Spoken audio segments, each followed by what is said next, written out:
दंडेश्वर भगवान की विभूति का तिलक लगा करके जो व्यक्ति किसी शुभ कार्य के लिए निकलता है उसे हमेशा विजय श्री का आशीर्वाद मिलता है। दंडेश्वर भगवान की कृपा से आपको हर जगह जीत मिलेगी, आप कभी परास्त नहीं होंगे। आप किसी भी कार्य के लिए जाओ, और विशेष रूप से यदि कार्य चुनौतीपूर्ण हो, जिसमें कई लोग हों, जहां पे हारने का खतरा बहुत ज्यादा होता है, ऐसे स्थानों पर दंडेश्वर भगवान का आशीर्वाद लेकर के यदि आप जाते हो तो फिर विजय श्री आपके कदमों में होती है। और अगर आप चाहते हो कि आपके शत्रु आपके दुश्मन परास्त हो जाए, तो फिर एकमात्र उपाय है दंडेश्वर भगवान। दंडेश्वर भगवान का दर्शन करने का तात्पर्य है महाराज, समस्त देवी देवताओं का दर्शन आपने कर लिया। क्योंकि दंडेश्वर मंदिर में 4 शिवदंड है, और यह 4 शिवदंड 4 युगों का नेतृत्व करते हैं, और हर 24 घंटे में 4 युग गुजरते हैं महाराज। आपको ब्रह्मा विष्णु महेश का आशीर्वाद तो प्राप्त होता ही होता है, शक्ति का आशीर्वाद प्राप्त होता है, मां जगदंबा का आशीर्वाद प्राप्त होता है, और इसके साथ साथ हनुमान जी महाराज, नंदी भगवान, गणेश जी महाराज और कार्तिकेय भगवान का आशीर्वाद प्राप्त होता है। अब जरा विचार करो कि जिस व्यक्ति को इतने देव का आशीर्वाद प्राप्त हो, क्या वह जीवन में कभी परास्त होगा? क्या जीवन में कभी वह हार का मुंह देखेगा? क्या जीवन में कभी वह हार का स्वाद चखेगा? कदापि नहीं महाराज, कदापि नहीं। दंडेश्वर भगवान के मंदिर में इनकी कृपा से जो चमत्कार हुए वो अपने आप में अद्वितीय है।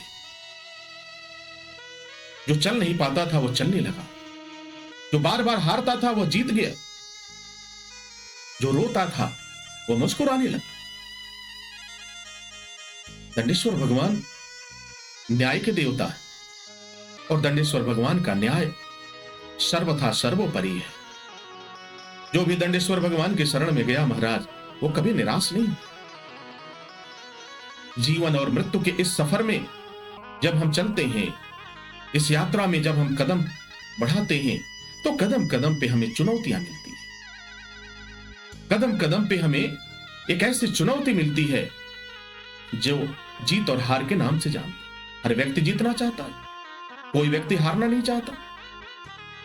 यदि आप जीतना चाहते, आप हर समय अपना वर्चस्व स्थापित करना चाहते हो धर्म का मार्ग लेकर के, तो एकमात्र देव दंडेश्वर भगवान। दंडेश्वर भगवान की कृपा से आपके सर्व कार्य बन जाएंगे, आपके सभी कार्य बन जाएंगे, कभी आपको निराशा नहीं मिलेगी। और तो और हमारी भोलेनाथ बहुत ही सरल भक्ति भाव से प्रसन्न हो जाते, सरलता से प्रसन्न हो जाते। सप्ताह के 7 दिन अगर जीत हासिल करना है तो दंडेश्वर भगवान के शरण में जाना ही होगा। जो दंडेश्वर भगवान के शरण में गया वो कभी परास्त नहीं हुआ। एक नहीं, लाखों नहीं, करोड़ों की संख्या में ऐसे उदाहरण हैं। आज जितने भी शिव भक्त विजय श्री का उन्हें आशीर्वाद मिला, किसकी कृपा से? भगवान भोलेनाथ की कृपा से, मां जगदंबा की कृपा से। तो अगर कोई भी कार्य ऐसा करने जा रहे हो तो अपने आप को सबसे पहले दंडेश्वर भगवान के चरणों में समर्पित कर दो। समर्पित करने के बाद कार्य पर निकलो।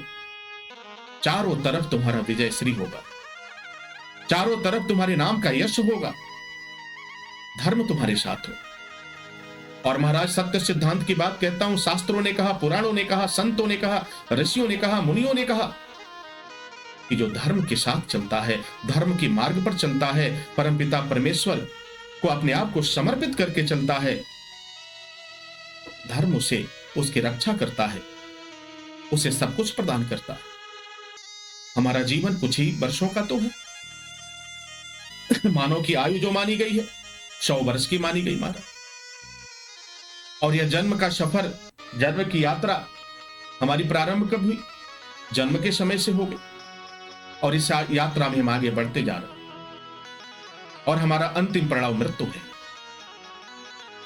लेकिन इस जन्म और मृत्यु के सफर में, इस जन्म और मृत्यु की यात्रा में यदि हम धर्म का सहारा लेकर के अपने कर्तव्यों का निर्वहन करें और भगवान शिव की कृपा हो जाए आप पर, तो महाराज इससे सौभाग्य की बात क्या हो सकती है।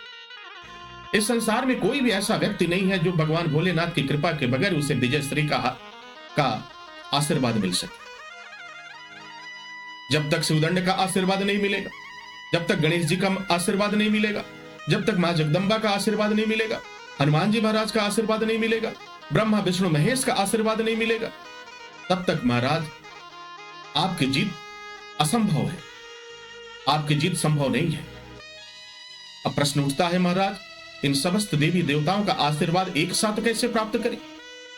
तो समस्त देवी देवताओं का आशीर्वाद आप एक साथ प्राप्त कर सकते हो, और भी मात्र 7 दिनों में प्राप्त कर सकते हो, और विजय श्री का आशीर्वाद भी प्राप्त कर सकते हो। एकमात्र देव दंडेश्वर भगवान, दंडेश्वर भगवान का पूजन अर्चन करते समय शिवलिंग पर जल चढ़ाओ और शिवदंड का दर्शन करो, उत्तर दिशा की तरफ मुख करके करो। फिर देखो शिवदंड का आशीर्वाद मिलेगा, कोतवाल का आशीर्वाद मिलेगा, नंदी भगवान का आशीर्वाद मिलेगा, हनुमान जी महाराज का आशीर्वाद मिलेगा, और फिर आपको कोई परास्त नहीं कर सकता। मार्ग में चाहे जितनी भी रुकावट आएगी, आपको विजय श्री का आशीर्वाद अवश्य मिलेगा, आप अवश्य विजयी होंगे। ये सत्य सिद्धांत की बात है। और जितनी भी बातें आज की इस कथा में की गई, ये समस्त कथाएं भगवान ने मां पार्वती को सुनाई, और उनका जो सारांश है, उनका जो सार है, वो आप तक पहुंचा रहा हूं, ताकि इसलिए कि आप धर्म की डोर को पकड़ करके आप आगे बढ़ें और अपने जीवन में सफल हो पाए। महाराज अपने जीवन में सफल। अगर आप राजा बनते हैं, आपके पास सत्ता आती है, तो धर्म की रक्षा होगी, सनातन की रक्षा होगी, परमपिता परमेश्वर के मार्ग पर चलेंगे तो जीवन में कभी कोई कष्ट नहीं होगा, कभी कोई दुख नहीं होगा, आपके समस्त पापों का शमन होगा, समस्त पाप आपके चलेंगे। बुद्धिमान पुरुष को चाहिए कि विलंब न करते हुए दंडेश्वर भगवान के शरण में अविलंब जाएं और वहां हाजिरी लगाएं, और अपनी मनोकामना को शिवदंड में अवश्य बांधें, जिससे आपको विजय श्री का आशीर्वाद मिलेगा और आपकी हर मनोकामना पूर्ण हो जाएगी। महाराज हर मनोकामना पूर्ण हो जाएगी। बोलिए दंडेश्वर भगवान की जय।